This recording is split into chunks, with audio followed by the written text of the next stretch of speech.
Hi everyone! Before starting with any student or group or project, we do something what we call placement test. This placement test determines the level of the students, so you can choose the best group for them or the best book if you're talking about individuals. And I'm not telling you something new, but sometimes, especially if you're working for a school or courses, if you're working for someone else, we might be given some projects with a certain level. The problem is, or let's say the surprise is starting from lesson 1. You may find that some students are bored because the level is too low for them, or you might find the opposite when some students feel upset because it's too difficult for them and they don't understand anything from what you're saying. So proceeding with the lesson or proceeding with the lessons might cause and would cause more harm than good, not only to the students themselves, but also to you and your reputation as a teacher, as I'll explain later. In this video, I'm going to discuss why it's important and essential to check the students before starting the course, even though they have already been tested or checked, and how we do that to get as much information as possible about those students. I'm Eli, let's get going.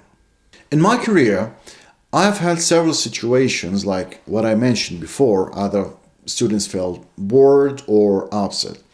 When I asked my manager about their level, they say that their level was decided based on their test and there is no need to be tested anymore. Of course, it wasn't always the case. Sometimes, or most, let's say 50 or 7, between 50 and 70% of the times, the placement test really decided their real level, or at least the level which was as close as possible to their real level. And I'm not going to talk about this case, of course, because there is nothing to discuss. I'm going to talk and discuss the other side. Most of the placement tests are multiple questions. The students just pick the answer they think correct and then they proceed to the next question. The problem is that up to 50% of their answers are actually guessing without knowing the grammar. They just pick random questions and the result is wrong level. Now, how can we spot that? If the test shows that the student gave correct answers, how can we find out that the student actually picked the answers? Of course, we can't get inside their brain, but based on the answers sheet, we can try to analyze the answers. We can find out if these answers were based on logical thinking, if these answers were based on real knowledge of the grammar or not. Let's take a look at one example. I'll show the example on the screen. This test was taken from a website which I always use, of course, with other websites, to not only to check the level of my students, but also to do other exercises and tests. I'll write in the description several websites you can use with your students. They are all free and easy to use. Of course, you can use many others if you want. Now, back to the test. I'll show the test of a girl who was sent to my B1 plus group. B1 plus, not A1. No. The girl actually couldn't create a sentence of 5 words. And she cried during the lesson because other students were speaking normally. Well, of course, what I mean by normally, based on their level. They produced a language which they were supposed to produce in this certain level. So she felt really bad. She cried. She couldn't understand anything. And after the lesson, I talked to her and I asked her to do a simple exercise about the past simple. Of course, in B1 Plus, you don't study the basics of past simple. I'm not talking about past perfect or past perfect continuous. No, I'm talking about past simple. It's simple. So, I'm going to show the answers and don't be surprised, okay? Well, just hold on. Now, here is her answers. Let's together take a look at these answers. The first impression is that it's no way this girl is B1 plus. Not in 100 years. Just take a look at the answers.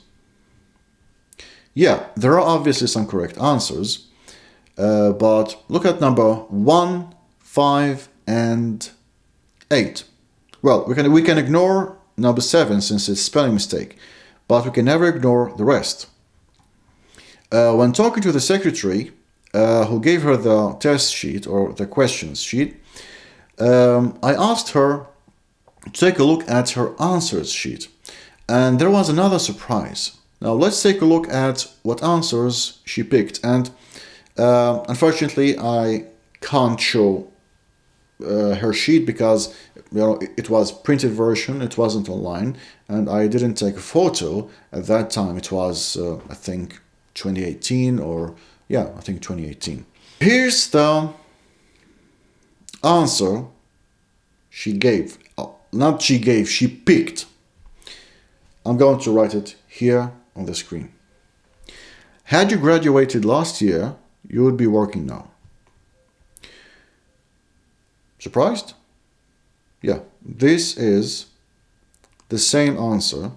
This is the answer of the same girl who wrote, the very same girl, the girl who gave correct answer for mixed conditional and mixed conditional special case, the same person, the very same person who chose or who wrote, not chose because it was writing, was he brother is a friend, and did we are on the beach.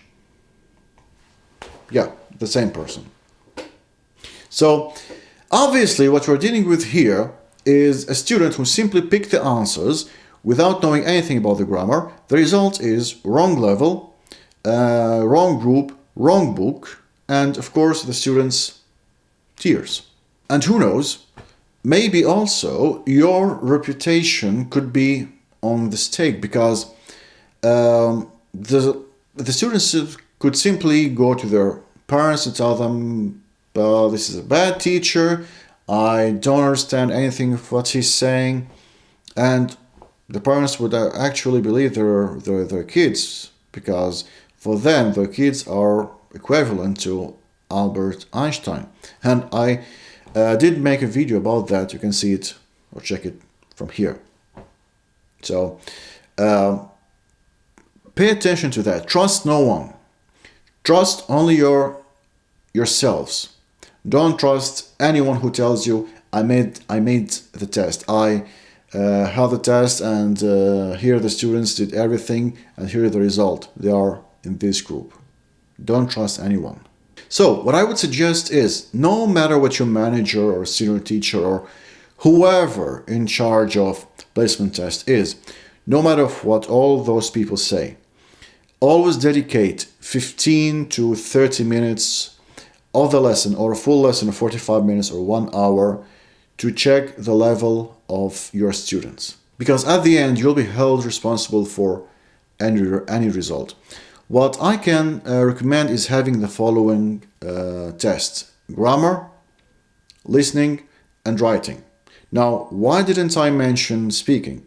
Because you're already speaking with your students, you're talking to them, and you can spot the weakness and strong points. Their fluency, their pronunciation, do they have some physical problem that prevents them from speaking? You can spot all of these issues. So again, and I'll insist on that, trust only yourselves, no one else. And remember, Courses and schools you work with, they usually have a lot of students and they can't check them in deep. It's your duty and your job to check them, to complete the job that started before. You are the doctor. People come to you because they have a problem.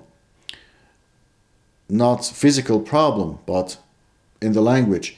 And you have to help them. So you have to behave and act as a doctor.